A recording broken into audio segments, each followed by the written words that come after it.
Bisa nggak? Bisa. Nah, Nah, oke. oke. Kita lanjut sampai mana tadi, sampai Belanda kan?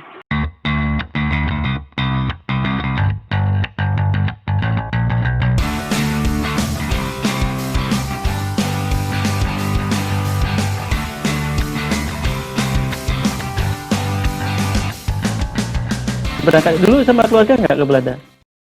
Enggak. Itu yang aku bilang. Kalau misalnya ya, master bawa keluarga, itu hebat. Master bawa keluarga hebat. Iya, iya, iya. Ya. Kalau PhD, nggak bawa keluarga, itu hebat. Kita hebat. Karena master itu berat di akademiknya. Kalau PhD itu berat di pressure ininya, pressure apa non akademiknya. Jadi dia membutuhkan apa ya, membutuhkan kehadiran keluarga segala macam ya untuk bisa. Tetapi beban kuliahnya sebenarnya kalau PhD itu nggak seberat master sebetulnya. Nah kalau master itu assignment setiap saat assignment gitu kan dalam waktu setahun kan harus selesai kalau master di Belanda ya. Tapi kalau yang di tempat lain mungkin bisa lebih ya. Tapi kalau di Belanda kan cuma setahun. Aku dulu 1,5 tahun, harusnya teman jadi molor, jadi 2 tahun. Jadi Iya, iya. ketika setelah dari Amerika dengan kemampuan bahasanya sebenarnya belum ada, tapi kan untuk tes TOEFL kan udah lolos, berarti masuk S2 di Australia gitu. Rodok kepedean karena waktu itu dari LA kan dengan. Tapi yang saya kurang cermati waktu itu bahwa yang saya pelajari, yang saya dengar tiap hari, ya itu kan bahasa American English gitu kan. Ketika ke Australia, ternyata orang ngomong sangat-sangat berbeda logatnya segala macam. Jadi sekitar seminggu 2 minggu pertama itu saya nggak ngerti apa yang mereka omongkan. Orang-orang juga nggak ngerti yang saya omongkan. Itu tantangan banget. Apalagi kayak down banget karena merasanya sebelumnya udah pede, gue udah dari LA gitu. Kayaknya waktu itu ya masih muda kan, soal-soal gitu. Dan ketika ngomong mereka nggak ngerti. Like, itu kan kayak bahasa Inggris gue kayak apa sih? Bahasa Inggris gue kayak apa sih? Jadi kok ngomong itu sampai orang ngerti. Dan ketika dosennya ngomong juga nggak ngerti. Kayak satu hal misalkan ada yang dosen keturunan Greek, orang Greek, tapi orang Australia, orang Greek. Mereka logatnya kental banget. Jadi ketika ngomong, the next week you have to bring your type. Aku sampai lama tuh, kok bawa type, apa type ya? Ternyata dia bawa, waktu itu zaman, karena kan di sekolah film kan, bawa kaset yang tape. Kan kita ngomongnya tape gitu doang, tape gitu. Kalau dia karena agak lebay, jadi you next week you have to bring your type.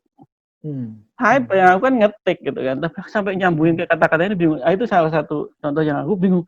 Nah, sampai harus nanya, itu suruh bawa apa tadi? Memalukan sebenarnya.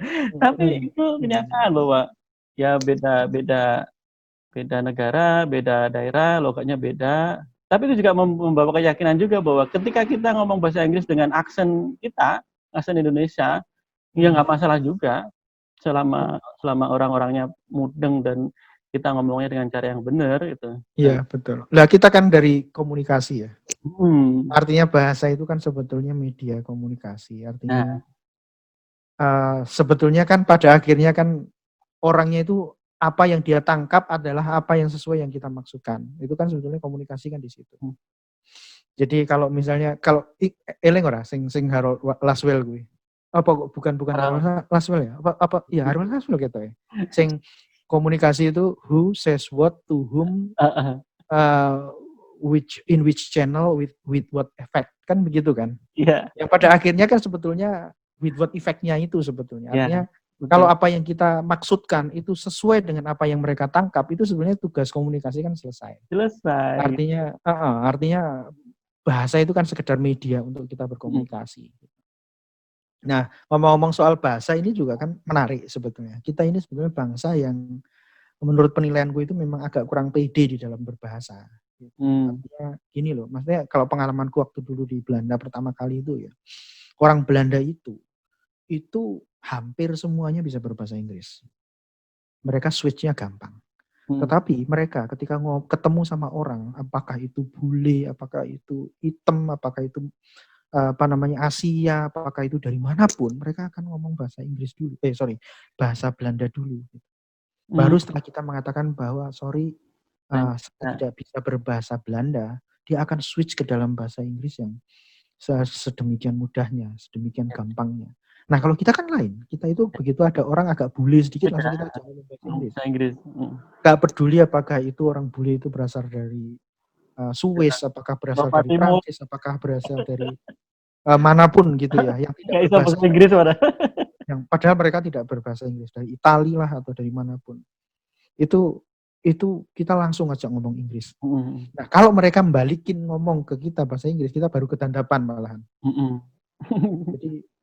Jadi kenapa kita tidak misalnya ketemu sama orang bule sekalipun, kita ngomong bahasa Indonesia dulu.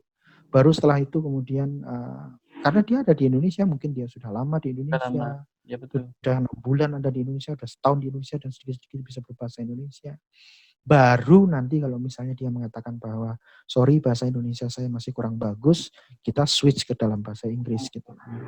Jadi hal itu aku merasakan itu beda gitu, dalam hal artinya kita bangga punya bahasa Indonesia dan kita bangga berbahasa Indonesia itu rasanya masih harus dipupuk kalau di tempat kita ini. Jadi merasa bahwa bahasa Inggris itu ukuran kecerdasan.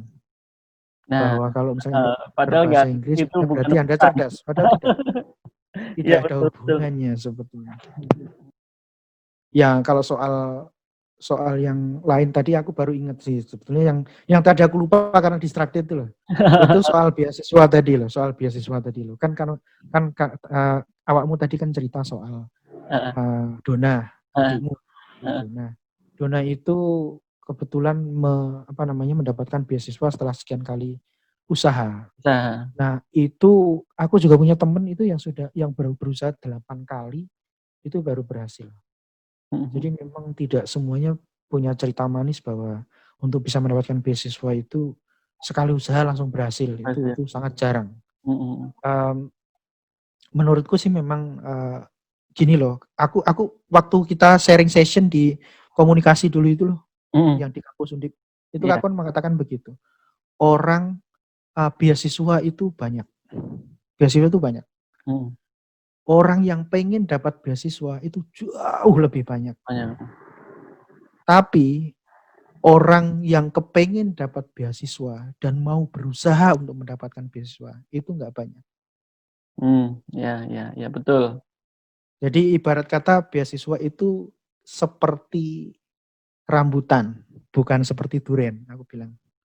Kalau seperti durian, itu kita tinggal nungguin di bawahnya, duriannya jatuh. Oke, ya. Tetapi kalau kayak rambutan, itu kita harus manjat, kita harus metik. Baru dapat. Artinya apa? Artinya sepinter apapun kita, sepotensial apapun kita untuk mendapatkan beasiswa, tidak ada satupun lembaga beasiswa yang tahu-tahu datang ke rumah Anda, mengetok pintu rumah Anda dan mengatakan bahwa kami dengar Anda punya potensi, kami dengar Anda pinter, kami tawarin beasiswa. Tidak seperti itu cara mainnya beasiswa. Ya. Anda harus manjat, Anda harus petik, dan kadang-kadang Anda tidak cukup punya kemampuan untuk memanjat, dan yang harus Anda lakukan adalah Anda meningkatkan kemampuan Anda untuk bisa memanjat itu. Kalau Anda harus pakai galah untuk memetik buah itu, ternyata kadang-kadang galahnya kurang panjang. Yang harus Anda lakukan adalah Anda nambah kapasitas diri Anda supaya ibarat galahnya tambah panjang, supaya bisa sampai memetik beasiswa itu. Artinya memang harus diupayakan, you have to fight for it. Kalau menurutku sih di situ kuncinya itu seperti itu. Orang yang mau berusaha itu nggak banyak sebetulnya. Makanya kayaknya tidak ada alasan untuk kemudian ya itu tadi ajang tampah gitu loh. Iya. Wow, saingannya oke, ora usah wis gitu. Ora usah rasito. Rasito karena saingannya oke sih. Iya. Ya harus berusaha, harus dicoba dulu gitu loh, baru kita akan bisa mengatakan bahwa kita nggak mampu. Nah, kan upaya meningkatkan kapasitas itu kan juga bukan hal yang instan juga ya buat pelajaran buat kita semua, termasuk generasi yang muda, bahwa seperti Kang Mas Heriadi misalkan meskipun dia dapat seringkali dapat kesempatan pertama langsung masuk ke PNS, ke beasiswa. Tapi saya tahu bahwa jenengan prosesnya nggak seinstan itu, gitu kan? Bahwa jenengan belajar bahasa Inggris itu dari SMP apa SD? Dari SMA kelas 1. SMA. Dan waktu itu udah sempat di tempat kursus saya juga ngajar juga ya? Oh gimana sih? Privat, ngajar privat? Ya pokoknya privat lah. Aku ada salah seorang teman kita satu angkatan yang jadi murid privatku. Gitu. Artinya kan proses itu nggak serta-merta. Bahwa aku mau dapat beasiswa harus udah langsung pasti dapat, enggak. Artinya biar orang juga nggak salah persepsi bahwa ada orang yang berhasil sekali coba langsung berhasil itu, jangan lupakan proses sebelumnya. Betul. Prosesnya luar biasa loh. Belajar bahasa Inggris. Makanya aku selalu, kan kita percaya gini loh, bahwa Allah itu maha berkehendak. Nek dia kepengen menjadikan sesuatu gitu ya kun fayakun gitu. Tetapi Allah juga maha adil. Maha adil ya. Yang memberikan lebih kepada orang yang mau berusaha lebih. Jadi nggak bisa ya maha berkehendak ya, tetapi juga maha adil gitu. Nek kowe ora berusaha ya kowe ora dikei. Iya. Sesuai iya nih. Jadi seperti itu tadi, makanya memang tidak instan sesuatu itu. Jadi kalau dalam istilahku itu kayak semacam visionary planning. Visionary planning itu adalah merencanakan ke depan itu dalam 10 tahun kita mau jadi apa. Jadi lalu kemudian kita harus mempersiapkan segala sesuatunya sehingga pada tahun ke-10 itu semuanya sudah siap. Jadi kalau misalnya gini, dalam 5 tahun yang akan datang, saya akan menikahi gadis ini, X gitu, si cewek X gitu ya. Nah, cewek X untuk menikahi cewek X itu syaratnya apa? Siji, kowe kudu lulus kuliah, loro kowe kudu wis duwe gawean, telu kowe wis kudu bahasa Inggrismu iso skor TOEFL-mu 550 gitu. 4 kowe kudu iso duwe mobil dan seterusnya. Nah, itu kita pecah-pecah. Kita pecah-pecah menjadi target-target kecil sehingga pada tahun ke-5 nanti semua persyaratan itu bisa kita dapat. Itu namanya visionary planning ala pengertian ala aku ya. Jadi tahun pertama aku lulus kuliah. Tahun kedua aku untuk kerjaan. Tahun ketiga tak nyicil mobil. Tahun keempat aku bahasa Inggrisku 550 TOEFL-nya. Tahun kelima pas sudah semuanya syarat terpenuhi. Tahun kelima aku nikah sama anak. Misalnya begitu misalnya. Ya. Jadi pada upaya memantaskan diri untuk sampai pada poin yang kita tuju ya. Betul, kata-katamu itu loh, memantaskan diri. Kalau itu paling pernah kurung-kuning, virus tak betul. Tapi itu betul, visionary planningmu tadi baru ketemu kata-katamu itu, visionary planning. Enak-enak istilahnya. Tapi itu baru ketemu. Artinya gini, zaman itu kalau belajar bahasa Inggrisnya dari zaman SMA kelas 1, itu benar-benar visionary loh. Jangan dibandingkan sekarang. Sekarang tuh les-lesan kayak banyak lah lesan bahasa Inggris. Zaman tahun 90-an, 91 berarti masuk SMA kan. Orang niat belajar bahasa Inggris di kursusan bahasa Inggris itu jarang. Jarang bahwa bahasa Inggris itu kelasnya kayak matematika. Anakku lewat. Berapa? Gede dah, gede. Jadi saya nomor loro ya? Nomor 1 no. Ocean. SMA Oceano. Jadi waktu itu untuk anak SMA terus mau les bahasa Inggris itu sudah termasuk visioner karena jumlah lesan yang nggak sebanyak sekarang, terus juga orang kadang-kadang masih ngejar les saya matematika, fisika, apa kayak gitu. Tapi jenengan malah les bahasa Inggris dan ternyata itu enggak itu. Karena bapak ibuku melihat aku punya potensi di situ. Oh, iya. Aku punya potensi sejak SMP gitu, nilai-nilai bahasa Inggrisku selalu bagus, lalu kemudian bapak ibuku merasa bahwa potensiku di situ, lalu kemudian digenjot. Jadi caranya itu sebetulnya adalah menggenjot potensinya malahan. Kita yang punya potensi itu yang digenjot, supaya pada saatnya nanti akan benar-benar jadi. Kalau sebetulnya kalau yang saya tangkap itu seperti itu. Karena terus terang aja kalau misalnya kan gini, kan kadang-kadang kan orang suka salah dalam artian gini. Kalau misalnya nih ada 5 mata pelajaran, dia punya yang sangat menonjol di mata pelajaran melukis misalnya atau mata pelajaran kesenian. itu keseniannya justru malah nggak diapa-apain. Kalau dia ketinggalan di matematika, dia akan dilesin di matematika itu. Sak mudare wis. Pokoknya matematikanya supaya nilainya bisa meningkat gitu. Yang terjadi adalah karena dia punya bakatnya di kesenian, tetapi tidak dipoles-poles, akhirnya keseniannya nggak maju-maju amat. Tapi di matematika yang dia lesin itu, ya dia memang nambah kemampuannya, tapi ya mau mentok sak menutok, karena memang sebetulnya secara natural dia itu tidak punya kemampuan di situ. Jadi karena waktu itu seperti itu mungkin ya. Dan yang harus diingat sebetulnya karena bukan soal yang apa-apa, bapakku itu yo petani gitu, petani di kampung. Secara finansial nggak kuat. Tetapi ada satu hal yang membuat sampai sekarang aku ingat betul. Bapak itu nggak pernah melarang aku untuk hal yang berkaitan dengan belajar. Pokoknya nek wis misalnya kaitannya dengan belajar, warko digolekno utangan, bapakku wis utang.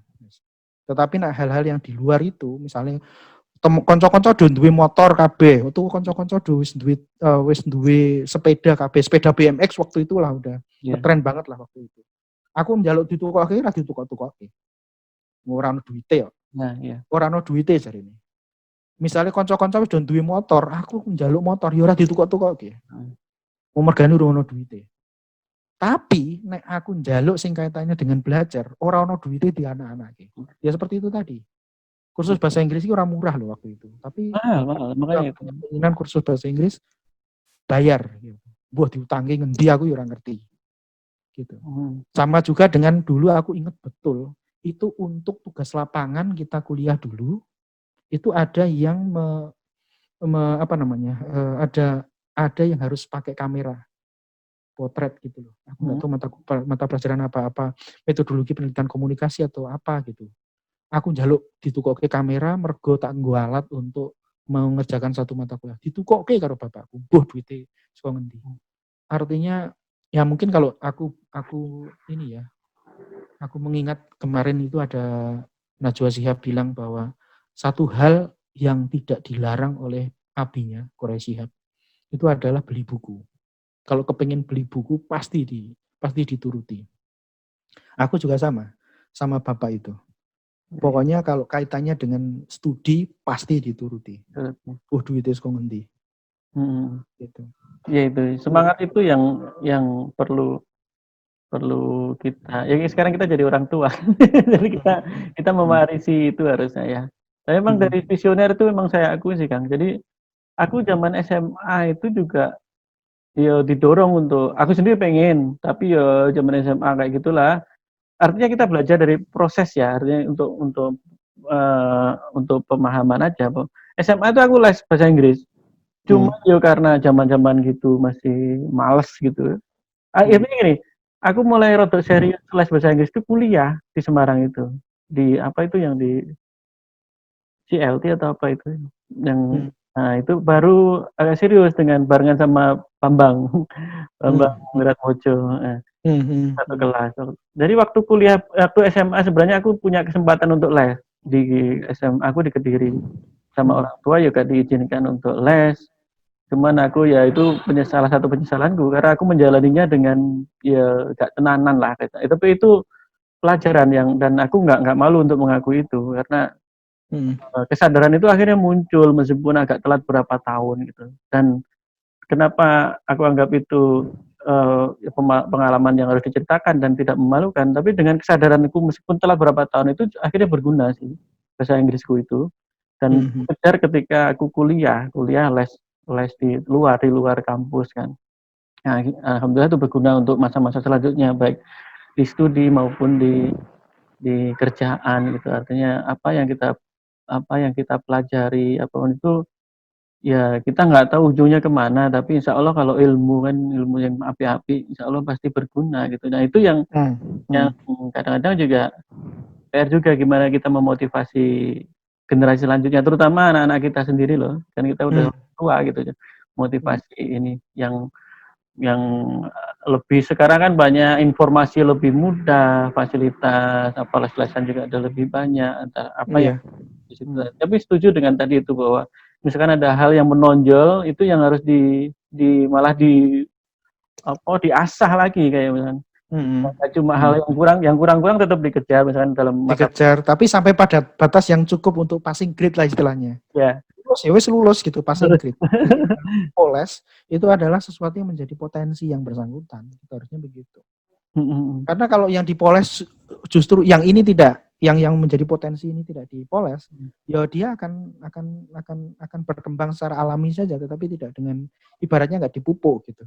Sementara yang ini, yang secara natural, secara alami sebenarnya dia tidak punya bakat, ya dipoles apapun ya dia hanya akan passing grade tambah sedikit saja, udah dia tidak akan menjadi yang terbaik di bidangnya. Aku rasa-rasanya pernah juga mendengar ini kok sebetulnya dari itu si siapa Deddy Corbuzier itu juga pernah membawakan materi itu gitu, dan aku setuju sekali dengan materi itu. Oh iya, tentang itu kan kita makanya saya nonton Deddy Corbuzier atau yang lain makanya saya wawancara teman-teman, ngobrol sama teman-teman lah intinya, nggak wawancara banget gitu, enggak ngobrol. Itu saya teringat lagi ketika tadi kita ngomong tentang skripsi saya, tentang bukunya Pak Umar Khayyam itu, Makan Orang Makan Kumpul. Kebetulan dosen pembimbing saya kan salah satunya almarhum Pak Darmanto Jatman kan. Iya. Yang kalau di Jawa Tengah beliau termasuk budayawan yang ya luar biasa. Top lah ya. Ngetop dan kapasitasnya luar biasa untuk budaya Jawa, dan saya harus menjadi anak bimbing dia gitu yang ilmu saya yang sangat-sangat ya acak-acak lah waktu skripsi itu. Bahkan ketika sudah sampai bab 3 itu beliau bilang bahwa ada yang salah dengan pola pikirmu. Bab 3 loh men. Jadi udah 1, 2, 3 kan udah pede ya. Udah latar belakang segala macam penelitian.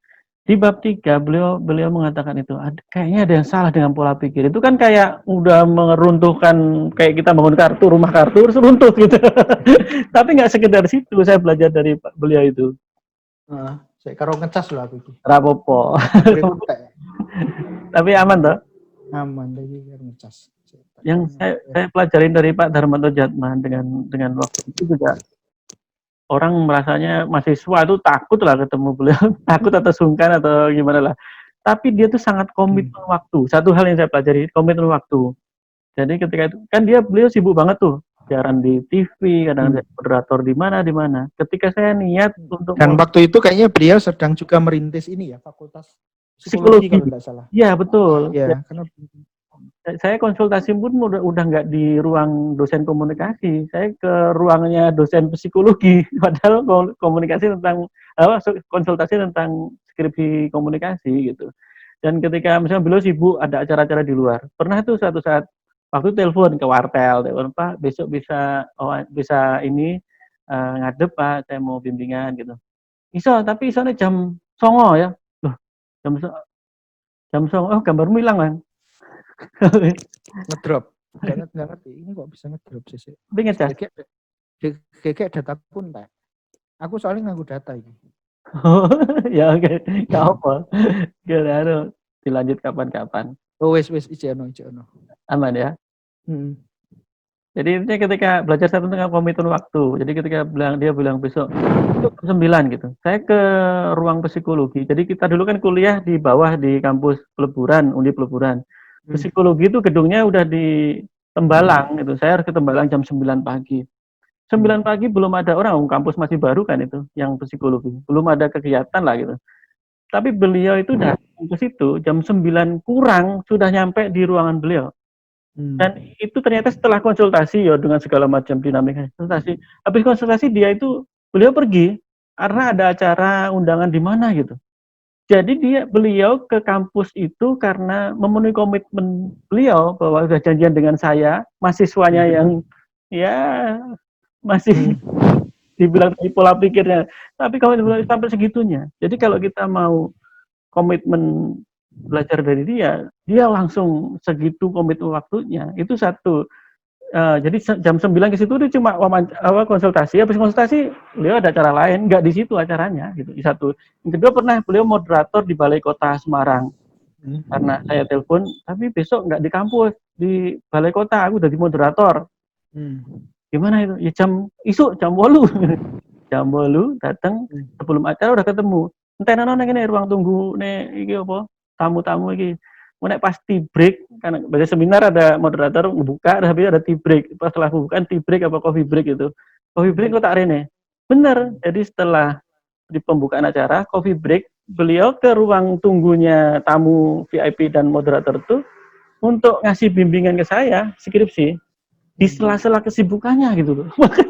Wah, ini ada hal yang lain lagi yang mungkin orang nggak tahu gitu seberapa komitmen beliau tentang untuk nanganin mahasiswanya. Dan satu hal lagi tentang tadi itu kita belajar dari teman, dari apa yang kita tonton, bahwa ada satu hal yang saya ingat tentang waktu kita ngobrol tentang keilmuan. Pak, saya ingin berguru lah pada jenengan gitu. Kan dia ngaku saya ini aku dia anggap saya aku mahasiswa goblok sampai bab 3 masih dibilang pola pikirnya salah gitu. Oh saya berguru, ya wes, manut apa aja. Terus dia menjelaskan filosofinya. Salah satunya yang saya ingat betul bahwa sebenarnya apa yang saya bisa ini juga hasil ngeramban. Ngeramban itu meramban ya, apa? Nek wong desa golek rambanan lho, golek pakan buat ngeramban dari sana, dari sini itu yang akhirnya ada di saya. Menurut beliau begitu. Artinya cara kita ngeramban tentang ilmu kan dari membaca buku, nah itu salah satu hal penyemangat sih yang nggak akan saya lupakan lah itu. Banyak hal yang terjadi setelah itu yang berbeda dengan saya sebelumnya setelah beliau ngendikan begitu. Ya babak baru. Jadi baca buku apa sebelumnya kok enggak kan? Nyantai gitu anak band kan. Iya. Kayak gitu. Terus balik lagi ke Belanda tadi.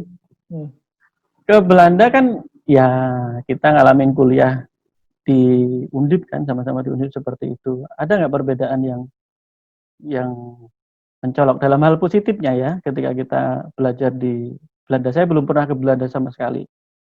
Apalagi sekolahnya belum. Jadi ada yang menarik nggak dari situ?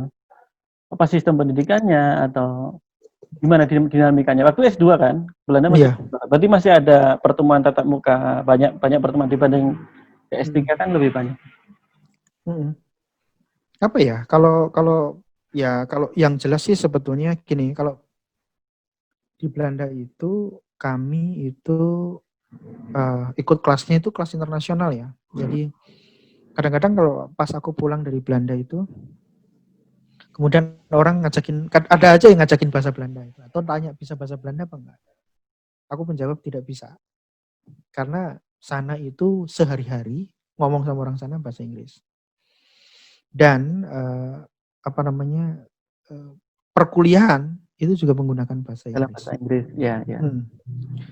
Jadi yang aku rasa di Indonesia ini agak nggak tahu ya apakah ada gitu yang kelas internasional yang begitu ya, karena zaman kita kan kayaknya belum ada deh di komunikasi yang begitu kan, menerima mahasiswa dari negara lain lalu kemudian perkuliahannya diajarkan dalam bahasa Inggris gitu, kok kayaknya belum ya zaman kita dulu. Kalau sekarang mungkin sudah. Sekarang mungkin udah. Mungkin sudah ya. Terus yang berbeda mungkin semesteran gitu ya kalau di Indonesia ya. Tapi kalau di sana itu sistemnya sistem blok gitu. Dalam 1 bulan itu kita belajar mengenai tema apa, lalu kemudian diawali dengan 1-2 kali tatap muka, lalu kemudian dikasih assignment untuk di submit di akhir blok itu gitu. Lalu kemudian di bulan berikutnya ada blok lain lagi.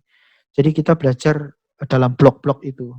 Dan kalau misalnya dijahit itu kemudian menjadi satu jahitan yang utuh gitu. Soal yang kita pelajari gitu. Kalau saya waktu itu di sana kan belajar mengenai urban management and development. Jadi semua hal yang terkait dengan urban management and development, mulai dari public private partnership, lalu kemudian government, lalu kemudian yang lain-lain itu kemudian semuanya dipecah-pecah ke dalam blok-blok itu. Gitu.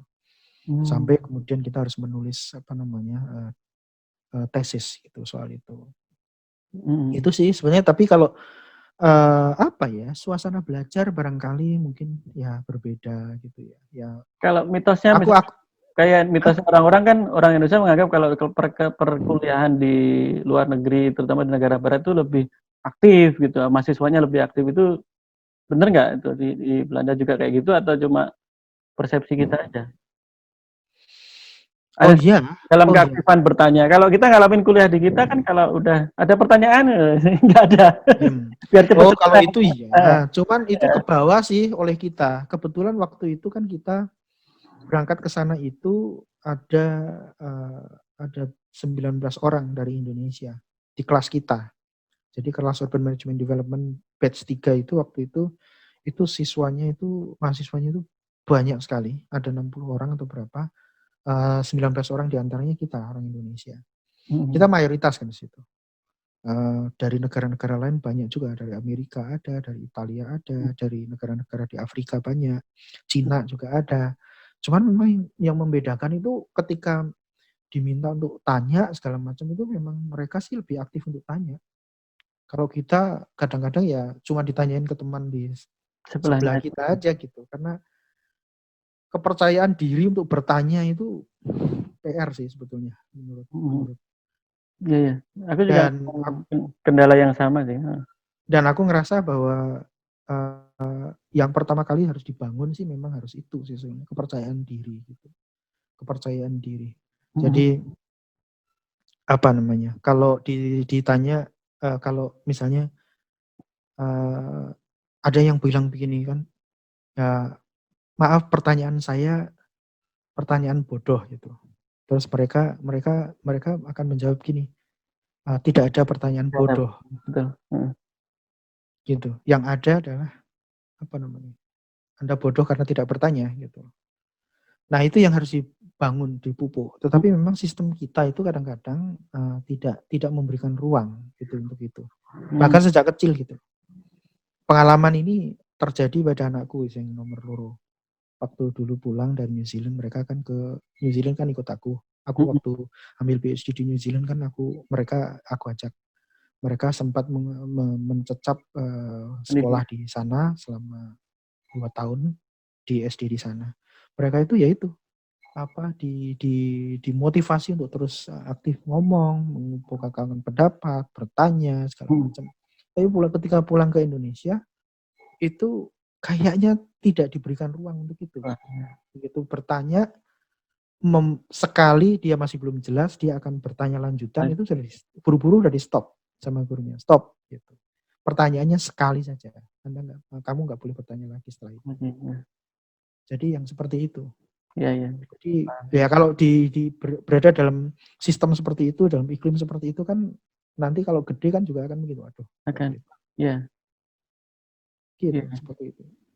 Jadi memang kalau ditanya bahwa apakah ada perbedaan dalam hal keaktifan siswa dalam berbicara di dalam kelas, ya kita memang punya PR besar di situ sih. Iya. Lalu kemudian mungkin suasana akademiknya juga mungkin berbeda dalam artian gini. Kalau di sana itu lebih menghargai originalitas pikiran. Betul. Lalu kemudian yang berikutnya mereka juga menghargai gini. Yang salah satu hal yang membuat tesis saya agak tersendat itu sebetulnya karena dosen pembimbing saya itu mempertanyakan research question-nya. Research question-nya. Jadi yang lebih penting itu malah, yang paling penting itu katanya. Research question-nya seperti apa? Anda mau meneliti tentang apa? Itu basisnya ada di research question itu. Karena kalau dalam dialektika kan itu ada tesis, antitesis, menghasilkan sintesis kan gitu. Yang sintesis itu menjadi tesis baru, yang kemudian akan diadu dengan antitesis yang lain untuk menjadi sintesis yang baru lagi. Dan itu seterusnya. Mencari yang memberikan kontribusi terhadap terhadap memberikan kebaruan gitu. Jadi inovasi yang paling penting sebetulnya, bukan soal kita menghafal gitu loh. Kalau kita kan kadang-kadang suka dimotivasi untuk bisa menghafalkan banyak hal gitu, tapi kita tidak kemudian sampai kepada setelah kita hafal terus ngapain gitu. What next gitu. Ngapain kita setelah hafal. Oh, kabarku hilang ya? Ambuh. Iya. Tak outse apa piye? Ya masa hilang ndak ini aku juga nggak ngeklik apa-apa sih. Coba Naik. Dipencet-pencet kena. Kenapa sih? Gak ngerti. Alah. Itu di komputerku emang gitu. Kemarin kan udah percobaan. Waktu sama istriku, aku pas gak di rumah tak cobain gini kan. Ya kadang-kadang mati gitu kalau laptop ininya, laptopnya. Ini kenapa ya? Ini laptop ini terus didelok ini. Oh, SDM-nya kuwi. So. Didelok ini. Tetap SDM-nya. Wong ini. Tapi ya itu emang itu belajar ini sih waktu datang ke Amerika, meskipun dulu kan les bahasa Inggris juga di kuliah, tapi kan dengan ya ketika kita berhadapan banget dengan lingkungan yang asing gitu, itu kan ya tergagap-gagap juga lah aku terus terang waktu ke Amerika. Dan ke Amerika kan sendiri, nggak ada saudara, nggak ada. Kalau orang-orang cerita, para politisi cerita mereka berangkat dengan one way ticket segala macam, sama. Aku juga berangkat ke Amerika ya one way ticket gitu, nggak ada kapan baliknya embuh gitu. Nah itu kan nggak ada saudara, nggak ada ini. Akhirnya intinya gini, waktu pembukaan pertama kelas itu, karena aku di Language Academy itu kan, direkturnya atau kepala sekolahnya gitulah, dia bilang pidatonya itu kan yang datang dari seluruh dunia nih karena belajar bahasa Inggris dulu nih, muridnya banyak ratusan gitu kan, tapi nanti terbagi ke levelnya beda-beda kan, ada tes placement testnya gitu. Tapi dia waktu pembukaan pertama direkturnya itu bilang bahwa ayo sekarang apalagi yang ini ya, ini kan dari negara-negara yang tidak berbahasa Inggris gitu, dia bilang ini kesempatan kalian untuk menjadi orang yang baru. The new you sekarang kesempatannya. Karena yang di sini kan nggak ada yang kenal kamu sebelumnya kayak apa dan dulunya kayak apa. Misalkan lu kasarannya kayak misalkan lu dulu culun. Ini kesempatan kamu menjadi orang yang berbeda. Dan itu tak praktekkan sih memang. Jadi ketika sebelumnya kan lebih pendiam kan, aku itu nggak tahu aktif lah gitu. Di situ kesempatan, ketika ada kesempatan presentasi, aku yang maju duluan, siap buka, penting ngomong sih gitu. Ada kesempatan ngomong sih, ngomong padahal kacau. Terus satu hal lagi, itulah kesempatan kalian bahwa ya tentang ngomong bahasa Inggris terkait masalah aksen, logat, sekarang it's fine. There's nothing wrong with that, gitu kita bilang. Karena dia paham, terutama di Asia. Kata dia, waktu itu langsung nyebut Asia. Kenapa di daerah kalian itu, Asia, nggak cuma Indonesia ini masalahnya, selalu menekankan belajar bahasa Inggris itu selalu gramarnya dulu. Karena dia punya pengalaman di Asia lama, direksi director itu. Ngajar di mana gitu. Kenapa guru-guru kalian lebih menekankan pelajaran grammar dulu sebelum tentang conversation. Karena menurut dia nih, dia bilang, karena guru kalian juga nggak fluent bahasa Inggrisnya. Gitu. Jadi nggak lancar bahasa Inggrisnya, makanya dia lebih ngasih pelajaran ke kalian siswa itu grammar dulu, grammar ini rumusnya ini itu. Nah kalau di sini nanti nggak begitu, katanya. Di sini dibalik, kalian harus ngomong dulu. Nanti kalau ada yang kurang tepat, itu tugas kami para guru itu untuk membetulkan itu. Kalau dulu cuaca, aku belum pernah aku ke Eropa itu belum pernah, jadi nggak tahu aku cuaca Eropa itu kayak apa sih, ekstrim apa sih Belanda itu? Nggak terlalu ekstrim sih kalau menurut aku sih. Tapi ya biasa aja kan?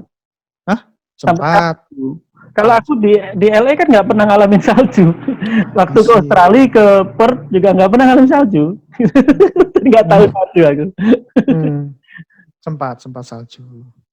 Cuman kan memang begini loh, Rotterdam itu kan kota pelabuhan. Letaknya itu di apa namanya? Letaknya di pinggir pantai begitulah. Iya pelabuhan. Tapi artinya memang secara cuaca, secara iklim itu nggak terlalu ekstrim kalau menurut aku sih ngelihatnya sih ya.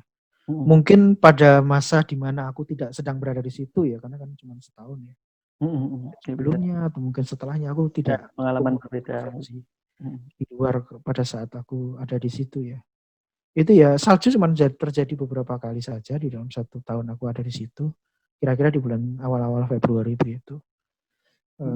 Ya tetapi memang karakter kita tinggal di negara dengan 4 musim kan cuaca itu menjadi penting. Kalau Indonesia itu mau hujan mau panas ya sunyi ya kira-kira ya 29 derajat lah, more or less segitu gitu kan, atau 30, 31 gitu. Jadi mau hujan mau panas ya segitu gitu.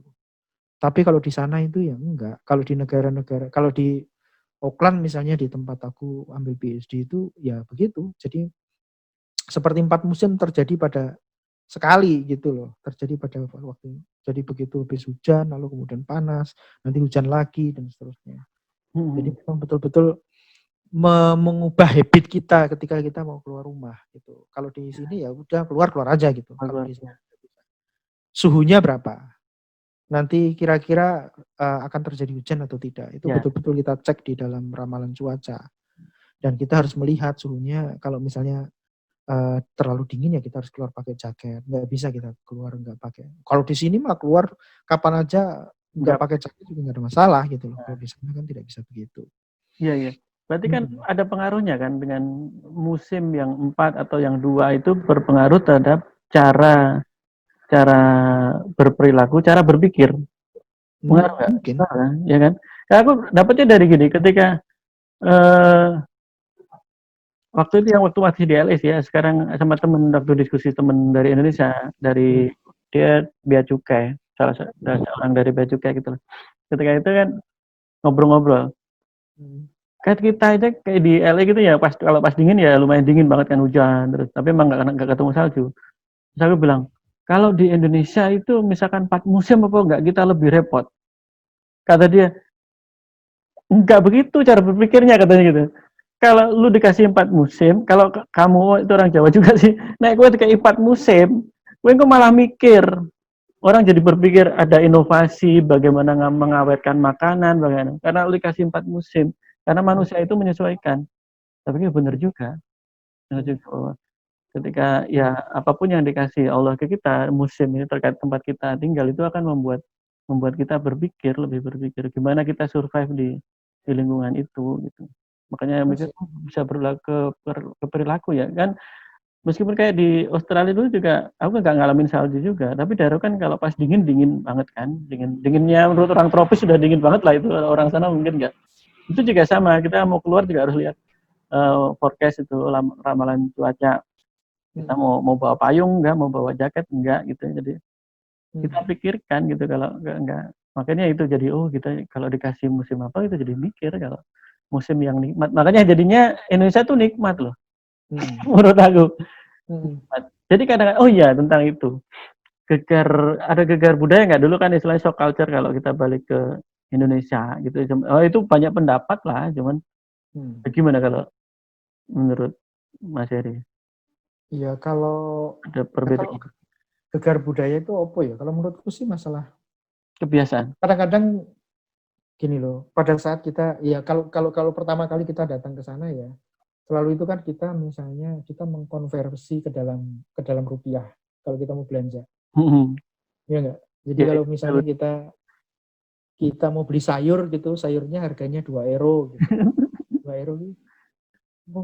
Kangkung seikat kecil 2 euro. 2 euro itu rupiah ke 30.000.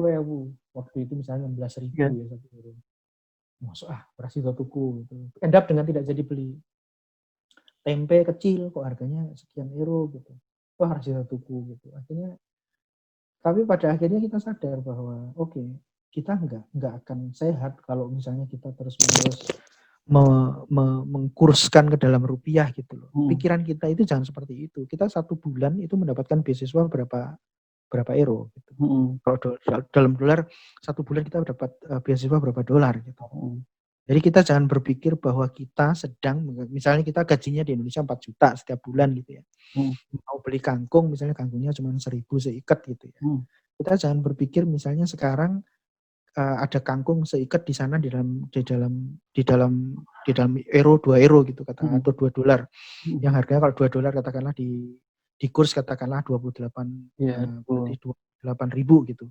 Misalnya ini 28. Ya eman-eman gitu Pak. Jangan berpikir bahwa kita beli seikat kangkung harganya kita berpikir 28.000 dengan gaji 4 juta, bukan. Kita berpikir kita membeli gaji 28.000 kangkung 28.000 tapi dengan gaji 20 juta. Harusnya begitu mikirnya. Karena kan setiap bulan kita mendapatkan beasiswa segitu. Jangan dirupiahkan, kalau dirupiahkan ya ora sida tuku gitu. Resto, resto makan sehat, makanya mie Ora sida instan. makan sehat, mangane mie instan terus gitu. Junk food terus. Karena Iya, mikirnya gitu kan. iya betul betul. Masih berpikir pemasukannya masih 4 juta, tetapi harus membeli kangkung 28.000 per ikat gitu. Hmm, Itu kita biasanya dapatnya berapa gitu. hmm, Nah, itu saat-saat awal itu selalu dialami tuh sama kita orang hmm. Indonesia kalau ke sana gitu. Tetapi pada akhirnya kita tumbuh kesadaran seperti itu. Nah, yang soal gegar budaya itu berarti kan setelah masa-masa setelah pulang ya, masa-masa setelah pulang. Masa-masa setelah pulang itu secara psikologis itu orang selalu akan sama ya. Pertama, itu kita excited. Ya. Masa setelah pulang itu kita akan excited, kita menemukan yang kita tidak temukan di sana. Ketemu mie ayam lah, ketemu bubur ayam, ketemu sate, ketemu tempe goreng dan seterusnya, kita akan sangat Betul. excited. Gitu. Iya, Begitu masa excitement itu lewat, kita akan mulai membanding-bandingkan. membandingkan, nah itu. Betul.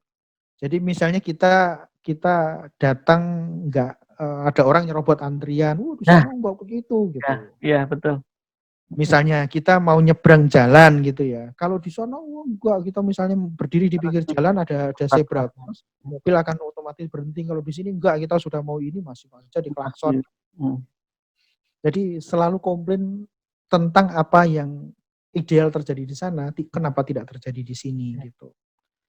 Tapi sebetulnya ya apa namanya pada akhirnya itu ya kembali ke kita ya, dalam artian gini loh, bahwa ya itu kewajiban kita gitu, bahwa masyarakat ini masih seperti itu gitu. Jadi sedikit atau banyak kita punya kewajiban untuk juga mengedukasi.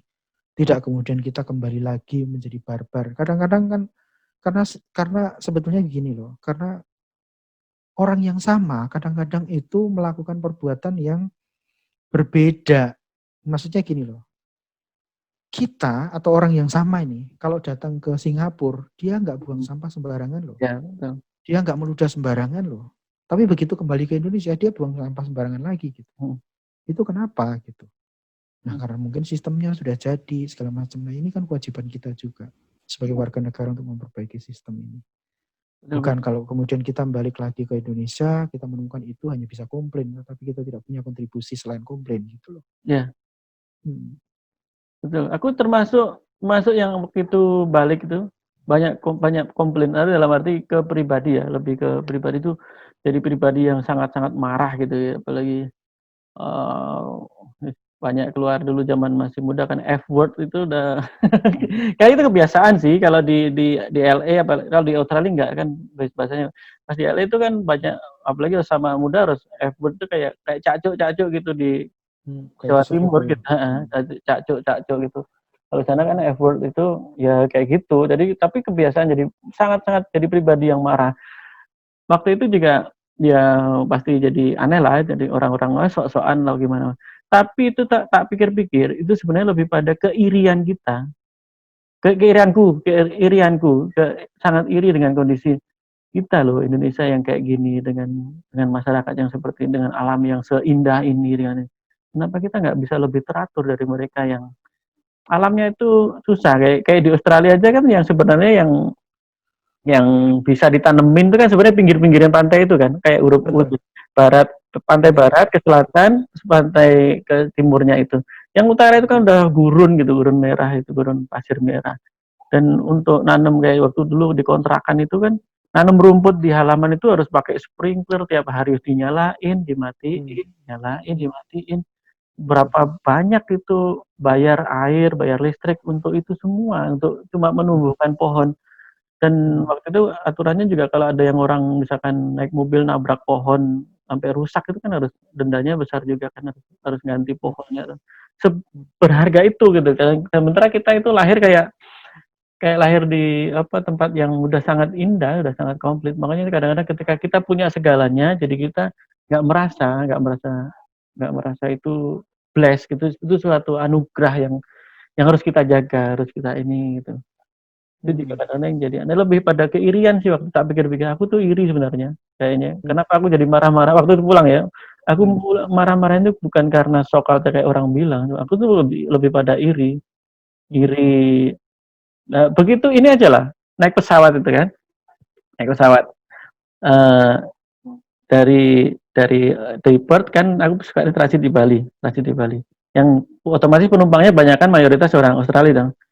Kan kita nggak terus buru-buru begitu pesawat landing itu langsung buru-buru nyalain HP atau langsung berdiri langsung itu riwah gitu kan nggak gitu. Tapi begitu habis itu dari perjalanan dari Bali ke Surabaya gitu, udah deh sampai baru ini udah ruwet, kadang-kadang turun pesawatnya agak jauh dari itu apronnya itu harus naik bis dulu kan. Ketika perilaku di bis itu kan juga udah berbeda gitu kan. Mereka waktu ya nggak tahu kebetulan ya, karena semua tuh kebetulan nggak selalu dengan formula yang sama. Tapi waktu itu ditempatkan di lingkungan seperti itu. Nah, di Australia orang sangat menghargai waktu itu ya di bisnya. Monggo yang hamil atau yang tua dipersilakan duduk. Kalau waktu itu di sini kejadiannya orang malah rebutan untuk duduk di bis. Yang bisnya cuma jalan sebentar lah dari pesawat cuma ke tempat terminal itu kan nggak jauh gitu, tapi orang jadi rebutan duduk gitu. Zaman itu ya, sekarang semoga berubah. Tapi Iya. lebih pada iri, aku iri sebenarnya. Aku marah itu ada sempat tak marahin orang di situ. Itu loh orang lebih perlu duduk daripada sampean tak bilang waktu itu di Surabaya. Itu orang orang hamil atau orang bawa anak kecil itu lebih kenapa sampai yang duduk, aku dalam posisi berdiri. Aku belain yang orang mau yang itu. Tapi dia jawab aja dengan enteng. Orang dia nggak pengen duduk kok gitu. Gitu jawabnya tambah marah dong gitu. Dan itu asli aku marah di bandara itu. Sama orang yang nggak tak kenal gitu, tapi lebih pada pikir-pikir sebenarnya aku iri. Kenapa kita nggak bisa begitu untuk hal-hal yang positifnya gitu. Iya. Kayak gitu. Iki ganti jam piro iki? Wis jam 11:30 lho. Wis iki saya berarti. Gue kan dilanjut bisa. Aku nggak pernah menutup obrolanku. Jadi kan sekali waktu kapan-kapan diulang meneh ya nggak masalah kan. Obrolan itu nggak akan selesai. Tapi ya sedikitlah Kang pesan buat pemirsaku, meskipun nggak tahu jumlahnya berapa. Pesan-pesan yang apa yang tadi itu untuk menepis persepsi itu bahwa kita itu nggak ada yang salah dengan kita punya mimpi, nggak ada yang salah dengan kita berjuang punya visionary planning itu gitu loh. Ya intinya gitulah yang dari awal obrolan kita tadi sih sebetulnya. Apa namanya, dilalah itu adalah selalu ada tambahan dilalah kersane ngalah. Artinya bahwa sebetulnya tidak ada sebetulnya yang benar-benar kebetulan itu tidak ada. Sehingga tugas kita adalah sebetulnya untuk membuat bagaimana yang kebetulan-kebetulan itu menjadi semakin mungkin untuk menjadi terjadi kebetulan itu gitu. Kalau kita ingin mencapai pada level itu, tertentu itu, ya kita harus memantaskan diri untuk kebetulan itu bisa semakin mendekatkan ke situ. Jadi, ya itu tadi ada dua prinsip bahwa Allah itu maha kuasa, betul. Tetapi dia juga maha adil. Dia bisa berkehendak apapun sesuai dengan yang dia kehendaki. Tetapi dia juga akan secara fair, secara adil memberikan lebih kepada yang mau berusaha lebih. Bahwa kemudian ada sesuatu yang pada akhirnya kita menyerah, iya, tetapi menyerah itu setelah kita lakukan. Setelah kita berusaha sekuat yang kita bisa, semampu yang kita mampu. Nah pada akhirnya setelah kita sampai pada titik tertentu memang kita ya wes, kalau istilah ibuku ya kalau misalnya diangkat, dijunjung di sini, seandainya dijunjung kemudian kowe ra kuat, ya salehno, berarti itu rezekimu. Nah ada satu hal juga yang bahwa kita ini sebetulnya memang pada akhirnya kita ini ada masa di mana kita harus pasrah lah ya, pasrah. Tetapi kepasrahan itu harus diimbangi dengan ikhtiar yang sekuat semampu kita. Tidak bisa kita tiba-tiba langsung pasrah gitu saja, tidak bisa seperti itu. Harus kita berusaha. Karena ya kita manusia dikaruniai akal, dikaruniai otak, dikaruniai tenaga. Kita menjadi orang-orang yang tidak bersyukur, tidak pandai bersyukur kalau kita tidak memanfaatkan akal yang kita diberi oleh Tuhan, tidak memanfaatkan tenaga yang kita diberi oleh Tuhan untuk bisa berusaha dan berikhtiar sekuat semampu kita. Aku rasa itu sih sebetulnya. Oke. Terima kasih, I got the point. Terima kasih Hmm. banyak atas sharing-sharingnya dan waktunya pastinya kan. Apalagi Siap Dimas. ini kan malam Senin udah mau jam berapa, jam 12 ya, ini 12 malam. Besok kan harus bekerja. Ya, Judulnya WFH tapi memang kerja tenang. tetap iya, itu harus ini tetap kewajiban harus tetap dijalankan. Selamat bekerja, semoga sukses selalu. Siap Jaga Dimas. kesehatan. Doa yang sama untuk kamu. Iya, jaga kesehatan selalu dengan kondisi begini. Tetap semangat. Terima kasih ya Kang. Matur nuwun sangat. Siap. Assalamualaikum warahmatullahi Sukses terus ya. Jaga wabarakatuh. kesehatan terus. Sama-sama. Assalamualaikum warahmatullahi wabarakatuh. Waalaikumsalam warahmatullahi Sampai wabarakatuh. jumpa lagi. Siap.